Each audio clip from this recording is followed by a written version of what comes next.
Dan Savage, OrlandoMagic.com. Cliff, looking over the injury report, it seemed Michael Carter-Williams was elevated. Will you have him available tonight? And if so, what can he help bring your squad, which could desperately use help at the point guard position right now? Yeah, he's going to be able to play, and actually he's going to start. He'll have pretty significant, minute restriction, but it'd be great to have him out there. Obviously, he's a proven player. He brings an edge to our team. He's a terrific defender. He can get the ball going to the basket. He's an important piece of our team, so it's great to have him back. Roy Perry, Orlando Sentinel. Steve, I guess with MCW starting, that means that Cole is not available. Will he, Evan, and Rook all sit again tonight? Yeah, none of those guys are available. Philip Rothman-Reich, Orlando Magic Daily. Coach, obviously last night, a lot of guys had to play a lot of minutes. What's this? How's everyone feeling first off heading into today? And will you have to watch their minutes, or is it just going to be everyone's got it out again? Yeah, no, that's a good question, and what we're going to do is it's going to be difficult because Mike can play, but it's going to be limited minutes. So basically we have 9 guys, and everybody will play significant minutes. It's to get the perimeter, again, to get 48 minutes of all 3 of those perimeter spots is not easy.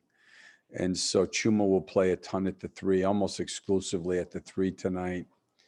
And it's just where we're at. So we'll, the guys did a good job last night. I'm going to try to use the timeouts to rest them a little bit tonight. I'll be honest, it's a unique game. I've never really been through anything like this. So where, as I explained to the guys, we're going to try to do it like timeout to timeout. And, if we play with the same intensity we played with last night and the same way we played in Portland, we'll have a chance. Roy Perry, Orlando Sentinel. Steve, with the condensed season and fewer practices available to you guys, I'm just wondering, have there been any changes that you all have made from a training conditioning standpoint for the players? And how much do you think that lack of practice may have contributed in some way to the number of injuries that you guys have had? Yeah, I don't know how, I don't know enough about injuries, Roy, to answer that. I would say the bigger part, the practice part, I don't think hurts the conditioning or anything like that. I think what it hurts is their habits, of how well you execute and your purpose of play. I would say if anything, going back to it is, a much shorter training camp. And then the build up for the players was a shorter period of time. So I would say, and again, I'm a novice in this area, but I would say those would be the factors if there are towards more injuries, not necessarily. Well, the condensed schedule's part of it too, but I think in those lines, I just don't think guys got the conditioning base that they did in most other situations. Kyle Draper, NBC Sports California. Hey, Coach, you got me? Yes. Coach, obviously a tough situation you guys are dealing with. Who has been the voice in the locker room outside the coaching staff to try to keep the guys upbeat and taking on that leadership role? Well, I think our older guys have been, Vooch, T. Ross, Evan, MCW. I think those guys have been very good. Farouk, when he was with us here in Gordon, we have a good group and guys that want to win. And I think there's been a level of frustration because I think coming into this, I think guys viewed it, as did I, that we were being overlooked when we had, our full complement of guys that we started the season with, and that we could be a surprise team. And I'll still say this, when we get these guys back, we have to find a way to just hang in there. I think that because of the pandemic, because of the condensed schedule, the quality of play isn't in my opinion, anywhere near what it usually is. And there's many more factors night in and night out. Look at the scores that you see. So I think if we can find a way to hang in there, get everybody back, and we've got to be great defensively, which on this trip, we've played 2 top 10 defensive games against 2 very good offensive teams. So that's my hope. And hopefully we can defend again tonight, find a way to play better on offense and continue to grow.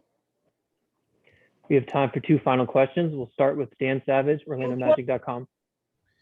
Cliff, when you look at this Kings team over their last 9 games, what stood out over that stretch to you about that team? Oh, they're balanced. I think over the last, I don't know what 9, but I think over the last 8, they're like 8th in offense, 14th in defense. They're changing up their defenses more. They're playing with great energy, but the ball is flying up and down the court. And they've had some great wins. And I just think they're playing at a confidence level and a tempo that if you're not ready, they can get you back on your heels early. And we've got to be ready to start this game. I think the first quarter is critical. And we'll wrap up with James Hill, BNC Sports. Coach, tonight gives you another opportunity to go on the road and get a victory on this road trip. Can you talk a little bit about going into Sacramento and obviously a young team and again, another opportunity to win and what you would like to see down the stretch because you guys are in these games? Yeah, our guys have fought hard and we've played well, I think, in both of these games. And, last night we went 5 minutes in the 4th without scoring, which also coincided, obviously, they went 11-0 when Steph came back in the game. That was a big part of it also. But again, I think tonight the 3 things are: 1, it'll be their fast break points. Can we get our defense set? It'll be 2, how do we, particularly without playing major minutes without a point guard, how organized are we when they change defenses, which they're doing very well. And then 3, it'll be the rebounding game. They tattooed us in Orlando on the offensive glass. I think they had 21 second chance points. So I think those will be the 3 areas. Coach, is it Okay. encouraging to know that you guys are competing even though you're shorthanded? Oh yeah. Look, our defense is getting better. As you know, it's difficult to play without point guards. And I thought our guys last night did a terrific job. As they did in Portland. We gave ourselves a chance to win, and now we just got to find a way to, continue. We've got to get shots and execute at the offensive end of the floor. We'll do one last question. Josh Robbins, The Athletic. Steve, obviously we heard you about Cole, but how is he coming along? Slowly. He's actually still in quite a bit of pain, and it's a neck injury. You can see it visibly even when he's walking around. So I don't know day to day or whatever, but he's in quite a bit of pain. When you say a neck injury, do you mean like the area? Tight. I shouldn't say pain. It's discomfort, I guess, what might be a better word, Josh. It's you can just see it as he's walking around, shoulder, neck. Thank you for your time, Coach. Thank you.